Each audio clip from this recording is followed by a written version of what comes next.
All right, class. First off, as always, a good day. I'm glad you're here. So today we are going to be going over partly about the president, um, how people become president, and some of their powers, things like that. So we're going to get into that. Okay. But when I say the president, I do mean the executive branch. Okay. So let's go ahead and start off with our warm-up picture. So here is your warm-up picture. The first question asks you, in your own words, what's going on here? What do you see? Things like that. All right, so break down the picture, look from left to right, things like that. The second question asks you, what do you think this artist is trying to say? Okay, now here's the thing. I know some people have never used a chainsaw before, some people have. Um, but a chainsaw is a very powerful weapon, or I should say, not weapon, but a tool. And the thing is, it takes two hands to control. And as you can see from this picture, the branch just needs one hand to make a clean cut. So that should tell you a little something about what this artist is basically trying to say. Okay, so go ahead, write your response. We're gonna move on right now in three, two, one. All right, so again, the executive branch is one of three branches as you saw in that warm-up picture. Okay, the executive is the one where the president comes in. Okay, so if you look at this chart right here, the very top, the president. Okay, now here's the thing, what is the purpose of the executive branch? Its main purpose is to carry out and execute the nation's laws. That's what the president's job is. You know, it's not to be the king of kings and things like that. No, no, no, that's not the president's job. Um, they're supposed to make sure that the laws are being followed and that no one basically goes above the law. Now, the person in charge is called Mr. President. Okay, when we have a female president, she will be called Madam President. It's already been established. They also go by the term chief. Okay, now besides the president, there are other jobs that come under the executive branch, things like the vice president and the president cabinet. Now, in the president's cabinet, there are 15 positions. Secretary of State, Secretary of Treasury, Secretary of Agriculture, Attorney General, Secretary of Education. So there's 15 of them, and all those departments have hundreds of people, thousands of people who work underneath them. So the executive branch is quite big, but the head of those departments, those 15 departments, they are picked by the president when the new one comes into office. Okay. All right. So Article 2, Section 1 of the Constitution states that the executive power shall be vested in the President of the United States. Now, the thing is, the president is not only the head of the executive branch, he is also the head of state, meaning he's the representative of the United States to the world. Okay, so whenever there's a meeting happening, the president is the one who goes and represents the United States. The other thing they're ahead of is our military. They are the commander in chief of our armed forces. So, again, they are the head of state and they are the commander in chief. That's the two things they're the head of. Now, originally, when our uh, framers of our Constitution were coming together and thinking, okay, so we got a president, awesome. Um, how much power do we give him? You know, so a person like Alexander Hamilton, he felt we should give the president a lot of power because, again, if their job is to enforce the uh, the laws, make sure people are actually following it, he has to be powerful because if not, people are just going to walk right over him. I give the example of like if you're in your car driving and you're speeding, and all of a sudden there's a cop on a bicycle going, "Hey, pull over, pull over." You're gonna laugh and just keep driving. You're not gonna stop, pull over to the side to let the cop, catch up on his bike. I mean bike, I mean like bicycle. You're not gonna pull over. You're just gonna keep going. You're not gonna take them seriously. What I'm trying to say, and that's what Alexander Hamilton was trying to say. However, the flip side, Thomas Jefferson and James Madison, these guys were saying, no, no, no, no. See, if you make one person in one branch uh, too powerful, then they're going to be corrupt. They're going to think they're like a king, and we just fought a war to get rid of a king, so why would we create one? So, already in the beginning of our country, there was a big debate, big fighting going on about how much power to give the president. So now it's your turn to answer that question. So, do you think the executive office, which again is the presidency and all them, do you think that they should have like a lot of power, medium power, or they should be weak in power? What do you believe? Which one do you think, which level do you think they're at or should be at? Okay. Um, Excuse me. If you don't know how to write this response, the writing prompts on the bottom to help you out, get your sentence going, and hopefully that will get you going on the response. Okay. So pause the video, write your response because we're moving on in three, two, one. All right. So early on, excuse me, the presidents, a lot of them went into the presidency pretty wealthy. They had some money, but a lot of them left the presidency broke. Some of them had big debts they had to pay because the thing is, anytime they needed help, they had to pay for it.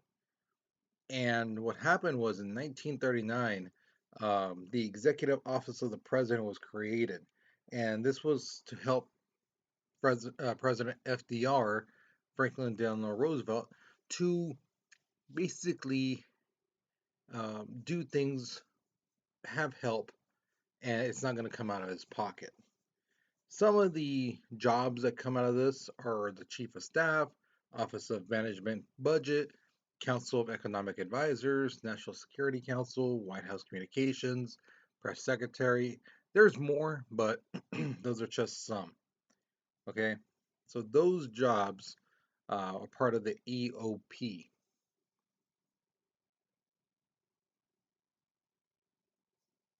So, Article 2 of the Constitution specifies that a president should be elected to a term of 4 years. That's one term, is 4 years.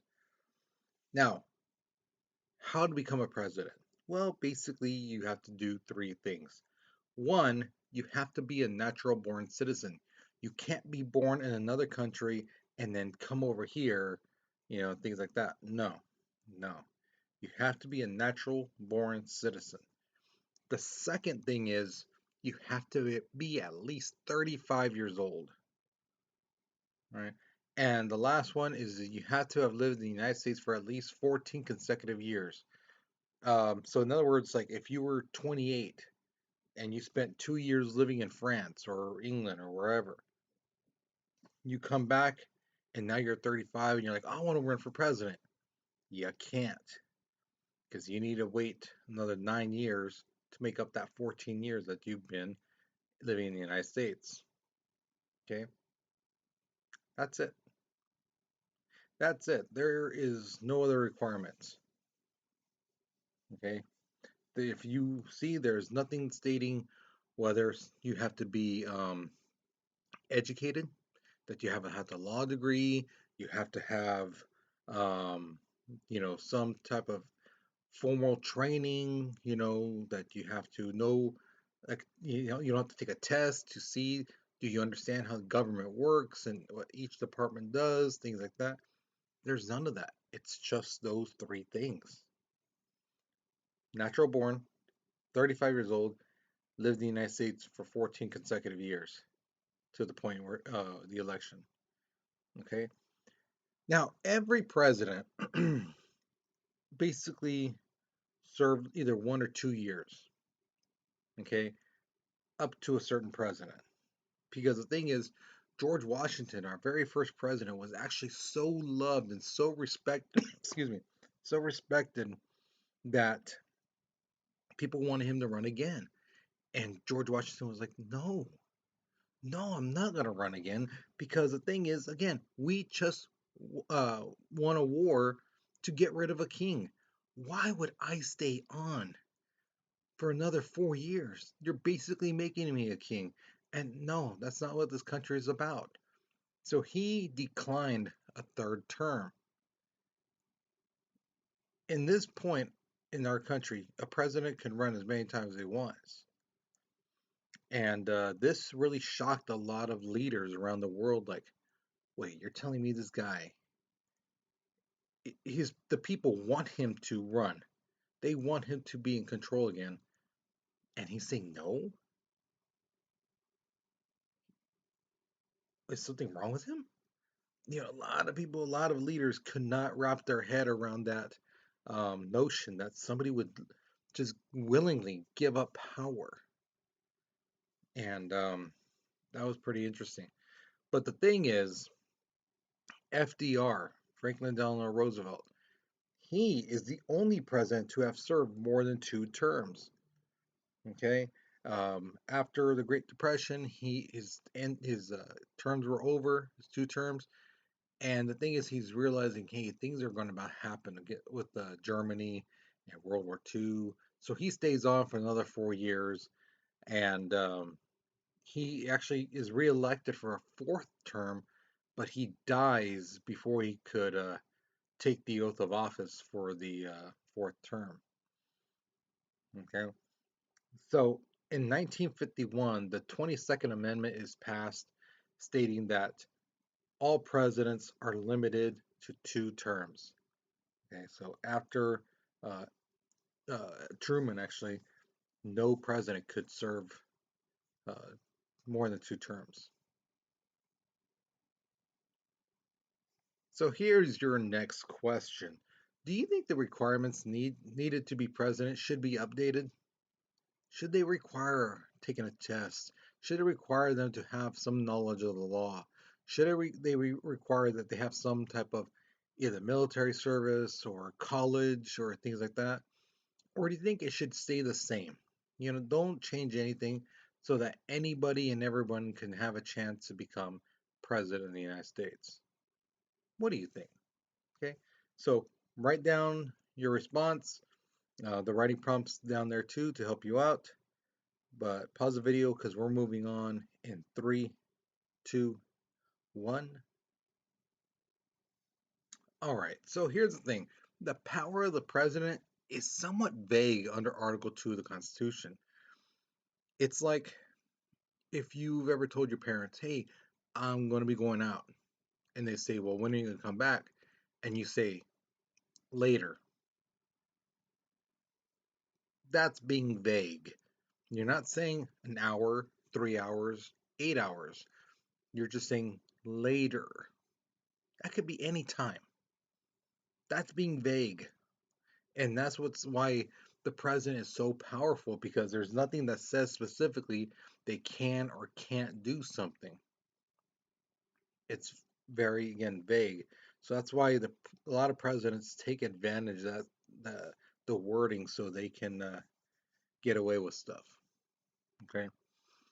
Now, here is something though that is specific. The president can make treaties with other countries.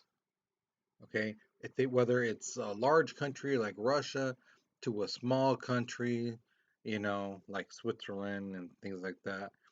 Sure, whoever they want to make treaties with. But in order for those treaties to be finalized and actually be put into use, the Senate, the United States Senate, has to approve it by 2/3 majority. Okay. Majority of the time, a lot of the Senates They typically agree to it. They say, yeah, sure, okay, sounds good to us. However, there were two treaties specifically that were not approved by the Senate. The first one was the Treaty of Versailles. This one was the end of World War One. Um, Woodrow Wilson wanted a League of Nations. He wanted the United States, Britain, France, Russia, basically to team up. And if any country tried to start some crap, like Germany, they could stop the fire before it even spread. A lot of countries around the world were like, yeah, that's a great idea. That'd be amazing. But the United States citizens and the senators were like, no. Let the world deal with their own crap. We got our own stuff that we got to deal with. And some people believe that's a reason why Hitler during World War II was able to grow, was because there was no League of Nations. Um, there wasn't any strong connection between the nations to stop the uprising of a group like the Nazis. Excuse me. The second treaty was the SALT Treaty, the Strategic Arm Limitation Treaty. Um, a lot of senators basically felt like, okay, wait, we're going to lower our nuclear weapons, right? So is Russia. We can't trust the Russians. They'll say yes, we'll lower our numbers, but they'll make more. So we can't trust them. So that's another treaty that didn't um, go through. So here's your next question. Do you think it's important for Congress to approve of, any and all treaties? Should they have their 2 cents in there, approve it or not approve it? Or do you think, hey, let the president just make the deals and things like that? What do you think? Should Congress and the Senate, be intervening? Should they have a voice in there, or should it be just the president with the other countries? Once they strike a deal, awesome. Okay, so write your response. Pause the video because we're moving on in 3, 2, 1. All right, so now we come to the exit ticket. You are going to pick one of these two questions. The first one says, which of the secretary positions do you think is the most important and why? So we got the Secretary of Agriculture, Commerce, that's trade, Defense, Education, Energy, Health and Human Services, Homeland Security, Housing and Urban Development, Labor, State, Transportation, Treasury, again, that deals with our money, Veteran Affairs, and Attorney General. So which one of those do you think is the most important and why? The second possible one you could respond to is, should a president be allowed to run for more than 2 terms and why?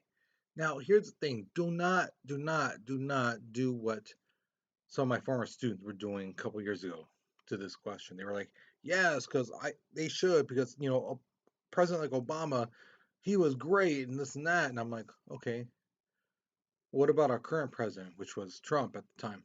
And they're like, oh no, he sucks, this and that. I'm like, well, should he be allowed to run more than twice? No, no, he sucked. No, no, he should not be allowed to run more than twice. And I'm like, how come you say yes for one but not the other? You know, it shouldn't matter if this president is your favorite or not. This is the president in general. Okay. Should a president be able to run more than 2 terms? Doesn't matter if you like him or not. Should they be able to run more than 2 terms? Okay. So keep that in mind while as you're writing or thinking of your response. Okay? But once you're done, that's it. You're done with this lesson. So good job. Way to go. Can't wait to read them. You guys, you take care, you be safe, and I'll see you guys later.